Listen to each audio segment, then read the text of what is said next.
KPBS On Demand is supported by Pacific Arts Movement, inviting you to the 26th San Diego Asian Film Festival, November 6th to 15th, showcasing films from China, India, Hong Kong, Japan, South Korea, Thailand, and Vietnam. For tickets and information, go to sdaff.org. Good morning, I'm Lawrence K. Jackson. It's Friday, October 24th. Covered California insurance premiums could nearly double in lower income areas. More on that next, but first, the headlines.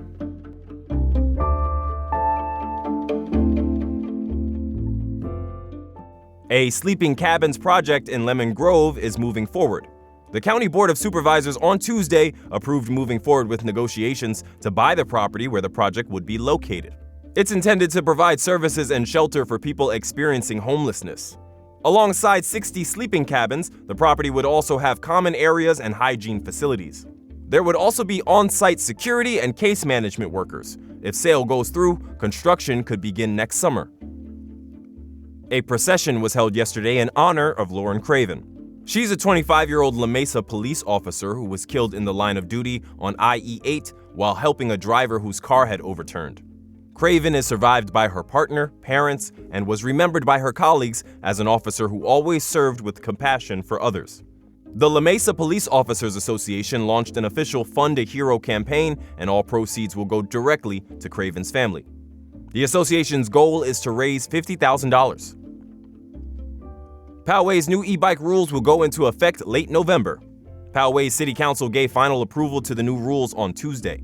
Those include not allowing anyone under 12 years old to use an e-bike, and restricting anyone under 16 years old from using a Class 3 e-bike, which are those that can go up to 28 miles per hour.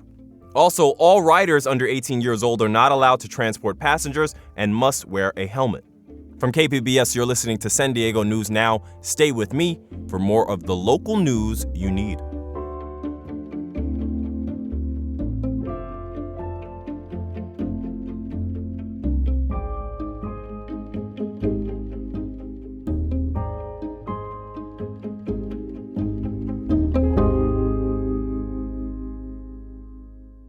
KPBS On Demand is supported by UC San Diego's Art Power, presenting New York Times food reporter Priya Krishna on November 6th at UC San Diego. Tickets at artpower.ucsd.edu.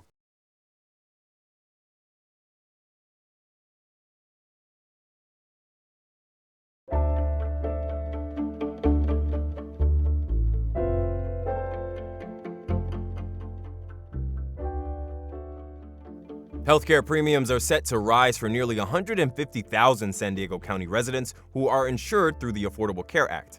Health reporter Heidi DeMarco says if Congress fails to extend federal subsidies, most could see their monthly costs skyrocket.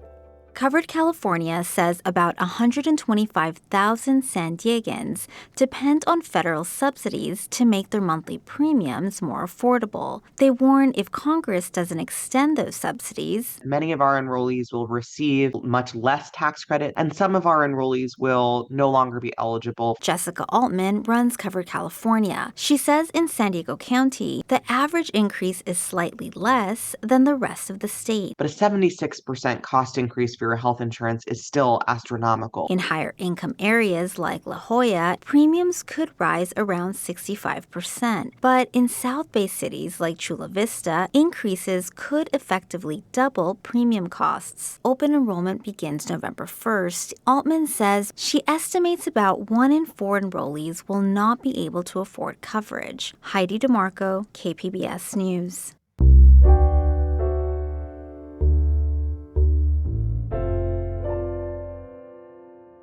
Most of California's Democratic congressional delegation is demanding answers about why the Marines fired live artillery over Interstate 5 Saturday.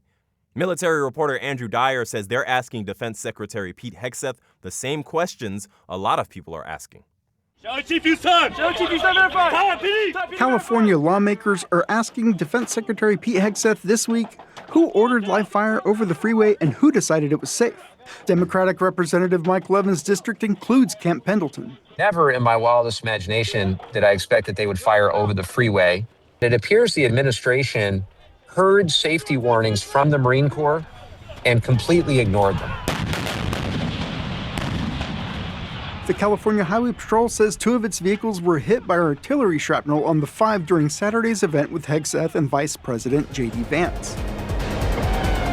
Defense Department video shows after leaving San Diego, Hegseth visited the Top Gun School in Fallon, Nevada, where he rode in the back seat of an FA-18 Super Hornet. No leader should be using the military for personal vanity, for spectacle. A spokesperson for Hegseth declined to comment and says all questions should be directed toward the Marines at Camp Pendleton. Andrew Dyer, KPBS News. This month, 5 tribes are launching a commission to safeguard the new Chuckwalla National Monument near the Salton Sea. Reporter Corey Suzuki says the desert landscape is facing an uncertain future as the Trump administration weighs rolling back its new environmental protections. The Chuckwalla Monument was one of President Joe Biden's final acts in office. In January, he granted sweeping federal protections to the high desert region on the border of Imperial and Riverside County. In particular, Biden pledged that the government would work with tribes to manage the landscape, which is sacred to a number of tribal nations who trace their origins to the region along the Colorado River. This is actually, I believe, one of the first of its kind, this Intertribal Commission. Zion White is a council member with the Fort Yuma Quitsan tribe, one of the 5 tribes that have signed on to the new Chuckwalla Monument Intertribal Commission. He says their goal is to make sure that tribal voices and expertise are heard when it comes to decisions in Washington. All tribes that still exist within the U.S. have been stewarding these lands since time immemorial, so we know a thing or two. So I think the more we can incorporate this knowledge, the better off, the landscape will be. White says their first priorities are to map out the landscape in greater detail and set out clearer guidelines for recreational activities. The announcement comes as the Trump administration has considered revoking the monument's protections, but has not taken any concrete action yet. A spokesperson for the Interior Department declined to comment, citing the government shutdown. Corey Suzuki, KPBS News.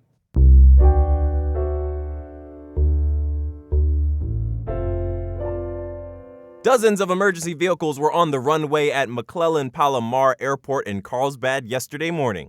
They were there for an emergency response exercise. North County reporter Alexander Wen has the sights and sounds from the scene.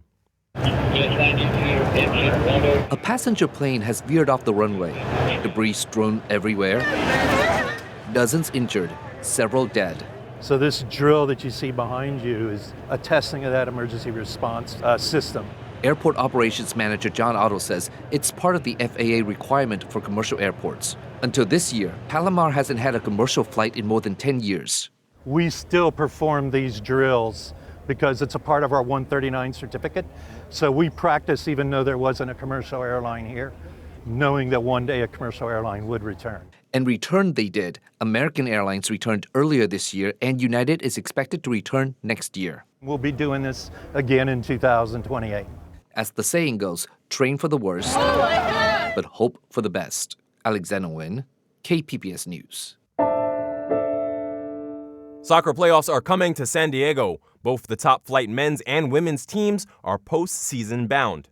Reporter Jacob Ayers says their success is helping to further grow the passion for soccer in the region. Dreams of a sports championship are still alive in San Diego this year thanks to professional soccer. Major League Soccer's San Diego FC and the National Women's Soccer League San Diego Wave FC are both headed to the playoffs over the next few weeks. Alex Godinez is a member of supporters groups for both teams.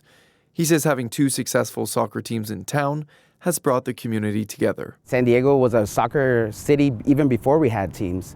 So the fact that we have 2 professional teams in this city has been amazing, and people are just so excited to be able to attend these games and see these superstars really performing in front of us. SDFC plays their first ever postseason game Sunday evening at Snapdragon Stadium to kick off a best-of-3 series. As for Wave FC, their playoffs are scheduled to begin in early November. Jacob Ayer, KPBS News.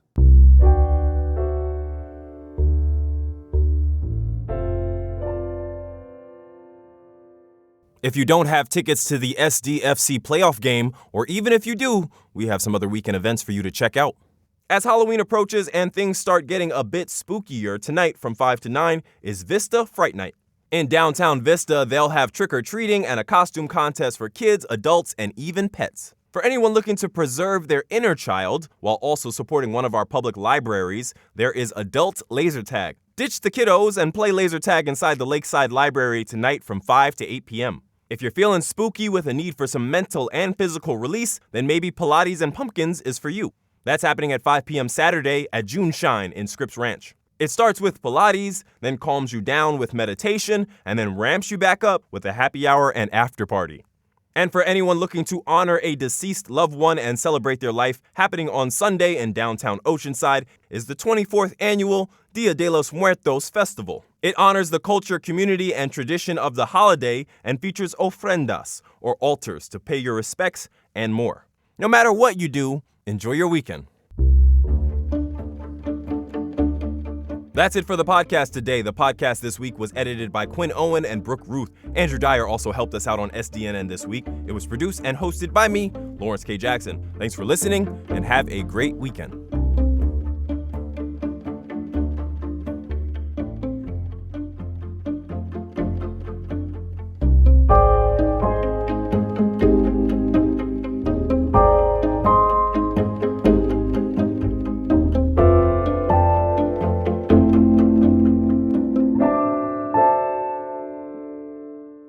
KPBS On Demand is supported by the National Conflict Resolution Center. Geopolitics, a divisive election year, and strained budgets are all topics that can create tension in the workplace. NCRC can help workplace leaders navigate polarizing issues with the Culture, Communication, and Conflict Certificate. More at ncrconline.com.